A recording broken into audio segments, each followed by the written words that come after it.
आपल्या प्रशासकीय इमारतीला 17 मंजिल इमारतीला आग लागलेली आहे व सायरन वाजवून आपण सर्वांना सुरक्षित ठिकाणी स्टँडिंग केलेलं आहे।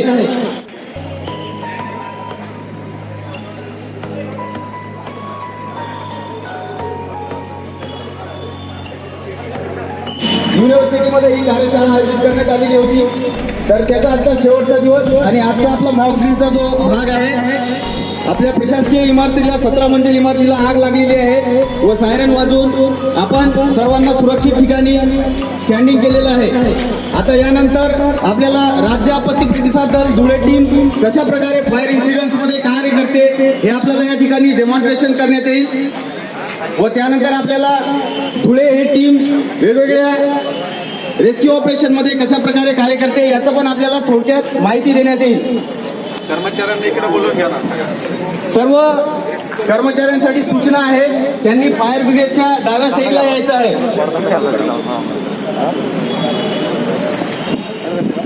रिसिव्हर पॉइंट टू हाय राईज पॉइंट। रेस्क्यू कार्य लगेच सुरू करायचे आहे। जेव्हा कधीही भूकंप असो किंवा फायर इन्सिडेंट असो, जेव्हा मुख्य बिल्डिंगला क्षती पोहोचते या ठिकाणी राज्य आपत्ती प्रतिसाद दल धुळे ही टीम कशा प्रकारे कार्य करते याचं डेमॉन्स्ट्रेशन आपण या ठिकाणी पाहणार आहोत। डेमॉन्स्ट्रेशन मध्ये आम्ही काही इक्विपमेंटच्या मदतीने, जसे की आपल्याला दिसत असेल, एक विशिष्ट प्रकारचा रोप या ठिकाणी बांधलेला आहे। त्या रोपला पॅरामेंटल रोप आणि काही वेगवेगळ्या साहित्याने आम्ही रेस्क्यू ऑपरेशन करतो। आता जो हा रोप आपल्याला या ठिकाणी दिसते, जो माझ्या पाठीमागे रोप बांधलेला आहे आणि आमचे राज्य आपत्ती प्रतिसाद दल धुळे टीमचे जे रेस्क्यूअर आहेत, रिस्पॉन्डर आहेत, ते या ठिकाणी बिल्डिंग मध्ये दाखल झालेले आहेत। सर्वप्रथम रोप फिक्स करण्याच्या कारवाईनंतर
रोप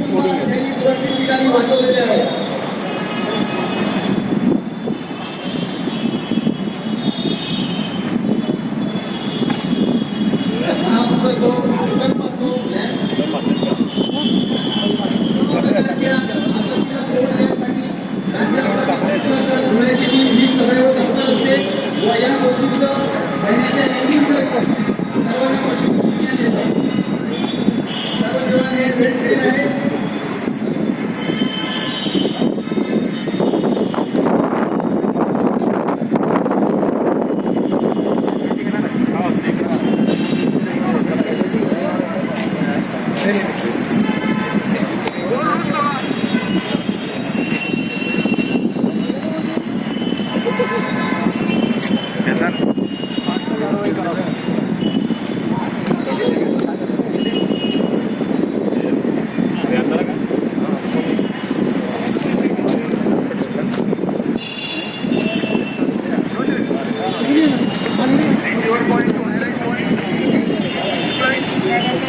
आपल्याला कारवाई पास करायची आहे आणि कोण येत आहेत त्यांचं नाव सांगायचं आहे.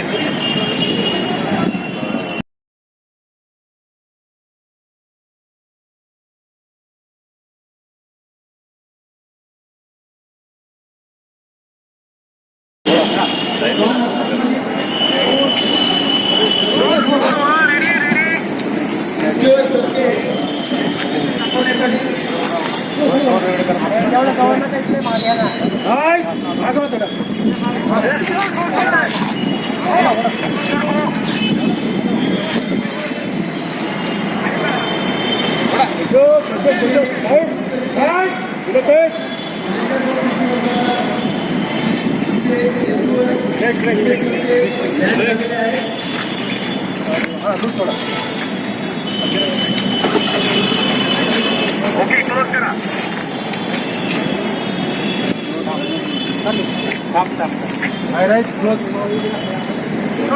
क्लोज करतो. हे पुढे वगैरे तिथं खालीच काढून घ्या. तर अशा प्रकारे आपण कशा प्रकारे करतात. तर ह्या ज्या वस्तू आपल्याला दिसत आहेत पाठीमागे बघावे सर्वांनी कृपया.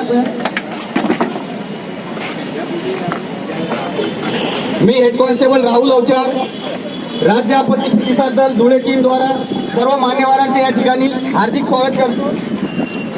जसं की आपल्याला दिसतंय माझ्या डाव्या साईडला बोट ठेवलेली आहे. ही इन्फ्राटेबल रबराइज बोट आहे आणि या बोटच्या मदतीने आम्ही सांगली, सातारा, कोल्हापूर, गोंदिया, भंडारा या ठिकाणी रेस्क्यू कार्य केलेले आहे व सर्व रेस्क्यू कार्यामध्ये हे जे बोट आहे अतिशय महत्वाचा पार्ट आहे.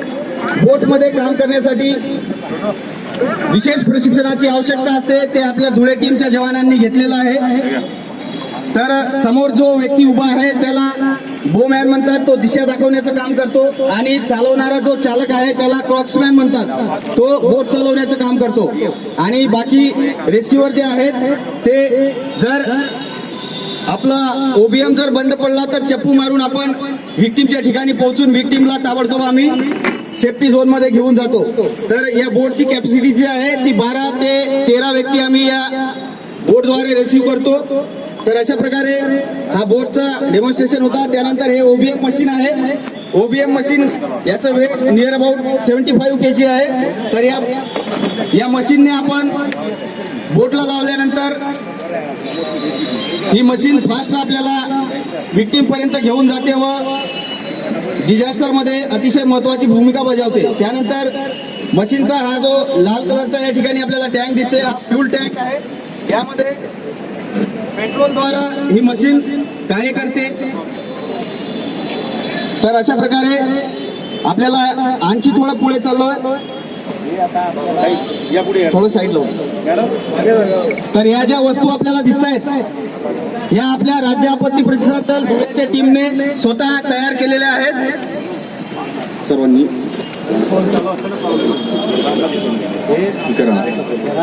तर आपण प्रथम ठिकाणी बघू शकता टाकाऊ वस्तूपासून टिकाऊ वस्तू बनवलेल्या आहे आणि ह्या वस्तूद्वारा आपण महापूर परिस्थितीमध्ये स्वतःला कसं वाचू शकतो ते आम्ही डेमॉन्स्ट्रेशन मध्ये दाखवतोय. अशा प्रकारे या वस्तू परिधान करायच्या असतात.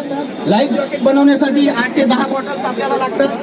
त्यानंतर तेलाचे कॅन आहेत, ऑइल कॅन. याच्यामध्ये घ्यायची काळजी अशी आहे की याचे झाकण जे आहे व्यवस्थितरित्या बंद असले पाहिजे आणि त्याला बांबूने विशिष्ट प्रकारे बांधलेले आहे. त्याचनंतर लाईफ जॅकेट आपण थर्माकोलने बनवलेलं आहे, त्याला रस्सी आणि बोनपाटच्या सहाय्याने एक विशिष्ट प्रकारे बांधलेलं आहे पिछून.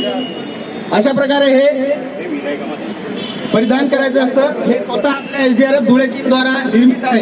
त्यानंतर कंपनीने बनवलेल्या काही वस्तू आहेत जसे की लाईफ जॅकेट. लाईफ जॅकेटची विशेषता अशी आहे याला सेफ्टीसाठी बेल्ट असतात जे चांगल्या प्रकारे बांधण्यात येतात. त्यानंतर रिफ्लेक्ट पट्ट्या असतात. हे पट्ट्या कमी प्रकाशामध्ये सुद्धा चमकतात व रेस्क्यूअर विक्टीमला जॅकेट परिधान केल्यानंतर 72 आवर्स पाण्यामध्ये तरंगण्याची याची कॅपॅसिटी असते. जो व्यक्ती नॉन स्विमर आहे तो सुद्धा 72 आवर्स पर्यंत पाण्यामध्ये आपला जीव वाचू शकतो. आणि 72 आवर्सच्या आत महाराष्ट्रामध्ये असं कुठलंच ठिकाण नाही ज्या ठिकाणी तुम्हाला मदत पोहोचणार नाही. आम्ही सांगली या ठिकाणी रेस्क्यू करायला धुळेमधून गेलो तेव्हा आम्ही जास्तीत जास्त 13 तासामध्ये आम्ही धुळे सांगली पोहोचलो. तर त्यानंतर आहे लाईफ बॉय. याला लाईफ बॉय म्हणतात.